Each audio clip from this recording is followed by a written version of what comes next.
So, something a little bit different for you today. I'm currently in the process of writing the second draft of my first novel. This is my first attempt at fiction, and it's going well so far, I think.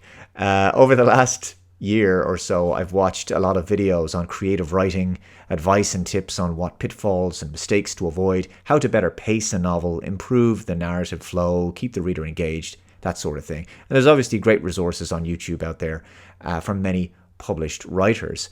Not all of it is applicable to every genre, and not all of it is good, actually, which is what I wanted to talk about today.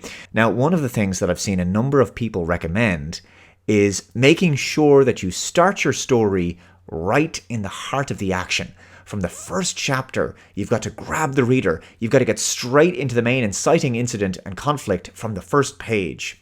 You've got to hook them in right away. And if you don't, if the reader is not engaged from the first page, then you've lost them, right? And they're not going to bother reading the rest of your book, right? So it's like they're bored after the first page if it doesn't flood them with dopamine from the word go. Now, the justification that I've seen for this is that authors need to write to how readers read today, right? That's today's attention spans being very short and that readers are impatient. So apparently you have to factor that into your novel. Now, when I hear advice like this, I think, that's not the author's problem. That's your problem. Now, there are novels, like thrillers, for example, that can benefit from throwing the audience in the deep end, and there's genres that are ideally suited to being fast-paced from the start, sure. And that's fine if that's the thing that you want to aim for.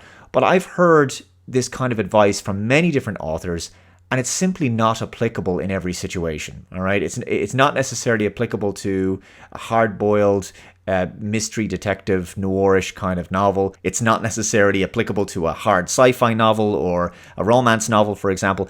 It's really not good advice in general, in my opinion, because it's showing that there's an issue with some people's reading ability. Maybe that issue should be addressed, right? Now, by all means, edit your novel and cut out extraneous detail.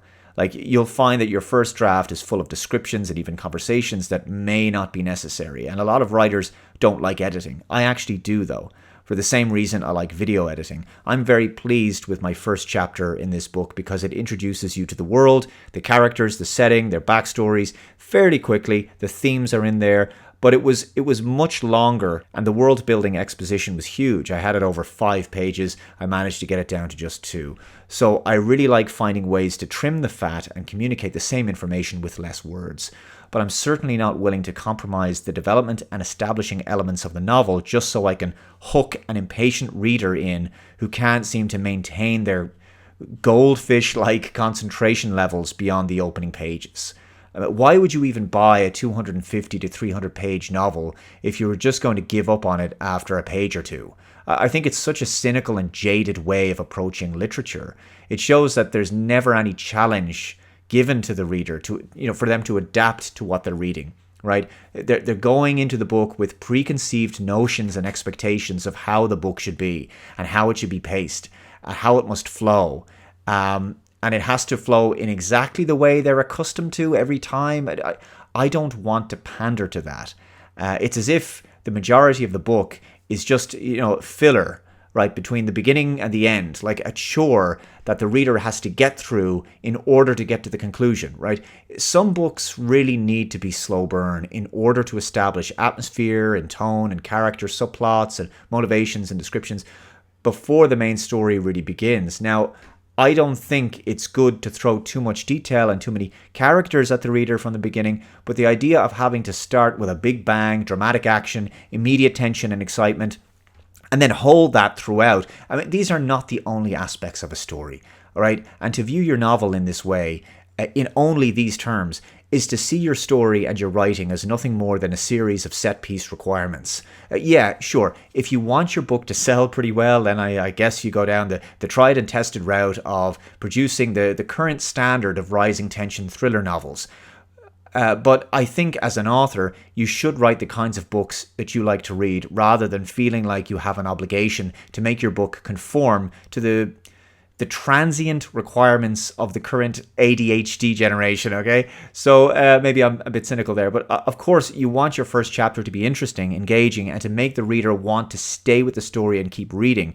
But this does not mean you need to compromise your work so that you can prove yourself worthy to those who can barely summon the patience to give a book a chance beyond a fraction of its word count. And I think this issue of impatience speaks to the broader issue of how mass media has undermined people's ability to concentrate because we've gotten used to skimming and parsing information so quickly. But like I say, that's not the author's problem or responsibility to further cement that issue by transforming their work into a paint-by-numbers, fast-paced, breathless page-turner when that's not necessarily the genre that they're aiming for, right? If it is, fine. But slow burn is slow burn, and there are other ways of maintaining the reader's attention beyond tension, excitement, and suspense. And you can generate and maintain consistent or rising levels of intrigue and curiosity about a plot point, a character, or an unfolding mystery without having to blow them away from the very first line. That's something different for you today. Let me know your thoughts in the comments below. Take care. I'll see you next time. Bye-bye.